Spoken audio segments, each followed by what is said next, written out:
Jimmy Wales, thanks for joining me on UpFront. You're about to launch a project called WikiTribune with the bold objective to, quote, fix the news, to combat the rise of fake news. Facebook has just announced that they're actually enlisting Wikipedia, which you founded, to help combat fake news. So how big a problem do you think this really is? Is fake news, in your view, the threat to truth and democracy that some seem to think it is? Yes, I do. I think it's a fairly serious problem, and it's a broader problem than just what I would call pure fake news, i.e. These websites that have popped up that offer completely counterfeit stories and completely made-up nonsense. There's also the broader problem of a rise of relatively low-quality media, which is competing with the more traditional, more respectable media in a really aggressive way for clicks and ad revenue and so forth, which is really putting a lot more pressure on journalism than it has already experienced, which has been quite a lot, obviously. And just on the counterfeit stories, tech giants like Facebook and Google really seem to be struggling with this epidemic of fake news. Just recently, after the Las Vegas shooting, stories about fake suspects and fake motives were trending on Facebook, were coming top of the search results for Google News. It does seem to be the case that even today, these multi-billion-dollar search companies and social media companies are failing, and failing miserably, at stopping the spread of false information, of disinformation.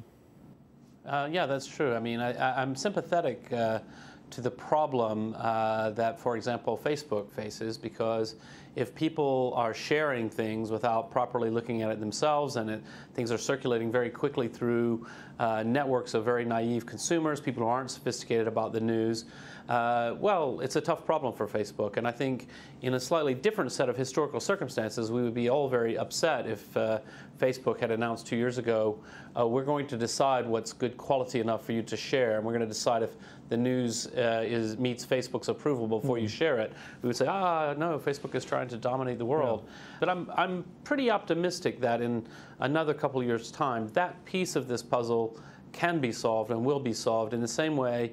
Well, if you remember a few years ago, everybody was in despair that spam was ruining email, and every time you open your email, you got 50 completely random nonsense, fake, scam emails and so forth.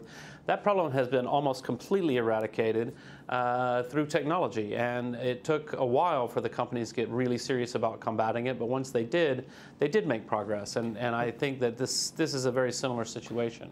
Mark Zuckerberg, the Facebook CEO and founder, initially downplayed the role that Facebook may have played in influencing the results of the 2016 US presidential election. In your view, how decisive a role did Facebook, Google, Twitter and the rest play in delivering the White House to Donald Trump? I think it's really hard to say. I think it does appear to have played a significant role. I do think that the Russian influence that has been uncovered so far indicates a fairly high level of sophistication. This wasn't as simple as simply paying for ads that said Donald Trump is great. It was really more about very complex strategies of voter suppression, of running ads that were pro-Hillary but associated her with negative groups in the minds of certain voters. It was a very sophisticated operation in terms of a large PR campaign. I think that did have an impact. How large? I don't think we'll know for 10 years. I think historians will have a lot to write about this era. And you mentioned how sophisticated the Russian operation seems to have been in terms of infiltrating kind of Google, Facebook. This week we discovered kind of the YouTube Google angle in terms of ads. Are you surprised, not just at how sophisticated it was, but that these guys, the big companies, were not able to see it coming, didn't spot this all until way after the election?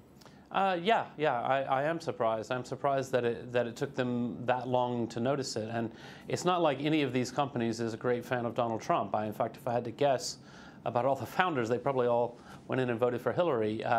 It was really more a matter of being asleep at the switch and not realizing that the scale of what could happen was happening. So how does your new project, WikiTribune, propose to solve this problem, Jimmy? One of the things is that the advertising-only business model has been incredibly destructive for journalism. You see even quality news outlets are under a lot of pressure to chase after clicks, which tempts people into inflammatory stories, into inflated headlines. and a lack of seriousness. And so I'm launching WikiTribune with no advertising. The main reason for that is to really focus the attention of the organization on saying, look, we need people to read to the bottom of something we've written and say, wow, I understand the world in a different way. This is something important. This is something I should contribute to and pay for. So that's one element, is really looking at how can we adjust the business model. The other element is really bringing in a community. We know from the world of wikis, Wikipedia, Wikia, and so on, that communities can come together and do really good quality work. Of course, it isn't perfect, nothing's perfect, but that we have a community who take things very seriously and who really try hard to get it right. And I think we can generate the same thing in the world of news, even though today, most websites that, the most we see of community is just, here's the news story, and at the bottom, here's the horrible place where the trolls all comment and are nasty to each other and to the journalists. And I think there is a better way. I think there's a way to really say, let's empower the best members of our communities to come in, help participate, do research, do copy editing, do all the kinds of things that people can do to do something really interesting and something new. I just want to try and understand how this new crowd-funded news website, WikiTribune, would work. If, say, 10,000 people sign up to become supporters of it and start pushing for a particular, maybe random type of story, will you then cover that story no matter how random it is? And if so, how do you then protect yourself from special interests, political parties, foreign governments, from taking advantage of your model to use your website to push their agendas? Well, this is the other element, that you really do need to have balance. So you need to have a strong editorial vision that is about doing quality work in a very thoughtful way. You need to have a really robust community. I mean, it would be very difficult for somebody with a fake grassroots campaign to come and have any impact whatsoever at Wikipedia, because we have a large community who are very dedicated they're more dedicated to Wikipedia than they are to whatever somebody's trying to push on them.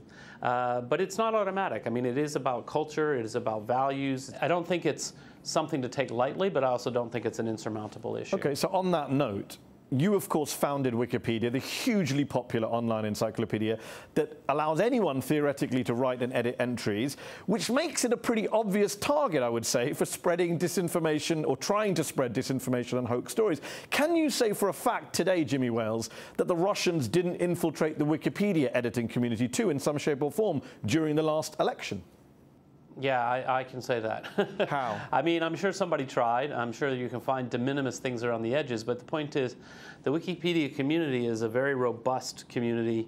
They take their responsibility very seriously, and they're really good at vetting a news story. So if somebody creates a fake news site that's, says Pope endorses Trump, well, that might spread virally on Facebook, because it's going to spread from people who, I don't think we should be condescending. Not everybody needs to be an expert on the news, but people who aren't an expert on the news may say, oh, wow, that's amazing, and they pass it to their friends who pass it and pass it and pass it on and on. The Wikipedians would say, wait a second, that seems unlikely. Let's see if we can verify that first. And then they have a debate about the quality of the sourcing and so on and so forth. So it's very difficult when you really bring together a group of thoughtful people to pull the wool over their eyes. Isn't one of the real problems for all of you guys trying to tackle this issue, the huge problem, is that people read what they want to read, mostly just to confirm their own beliefs and biases these days. They live in their own information bubbles, cocoons, silos, and when they do see news that contradicts their identity or their narrative or their ideology, they just dismiss it as fake and move on somewhere else. How is WikiTribune going to solve that problem? Well, I mean, I think human nature is human nature, and nothing has really changed about it. Certainly nothing has changed about human nature in the last 2 years. I mean, human nature doesn't move that quickly. And so we've always had the problem of people wanting to confirm their own biases, but I also find that there's a very deep undercurrent of people who say, actually, I want to be challenged. I want to hear something that I disagree with, but that is high quality. That's actually interesting to a lot of people. And the evidence for this, in my view, is that Wikipedia is more popular than many of the top newspapers of the world combined. That people do have a hunger for just very basic, very straight presented facts. They're maybe a little bit tired of coming to read a news story and getting something that's 50% an opinion piece and 50% a news story. I think people really do say, actually, I want facts. I want something serious. But there is this growing feeling, this unease, that companies, tech giants like Facebook and Google, have become so big that they're now more powerful, influential than nation states, than national governments. Some countries have even appointed ambassadors, I believe, to deal specifically with these companies. Mark Zuckerberg, the Facebook CEO, is now rumored to be thinking of running for president in 2020 in the US. Do you believe that Facebook and Google have accumulated too much power? They're too big? No, I don't. I mean, I think a lot of these kinds of things are really overblown. I mean, people talk about this sort of thing. People sometimes forget that Apple's profit is still slightly higher than Facebook's revenue. So, you know, there's a lot of different things going on in the world. I think the internet is still a very dynamic place. You know, media owners of all kinds have always been quite powerful. If I have to trust the world to Donald Trump or Mark Zuckerberg, I know which way I'm going. Well, on that note, would you vote for Mark Zuckerberg come 2020? That's a good question. I might do. Okay, and have you ever thought of running for office yourself? Hope he doesn't run. Not for more than about 5 seconds. It sounds like a horrific sort of way to engage. Being in the public eye at all is always slightly weird and awkward. I wouldn't want to invite that abuse. Jimmy Wales, thanks for joining me on UpFront. Great, thank you.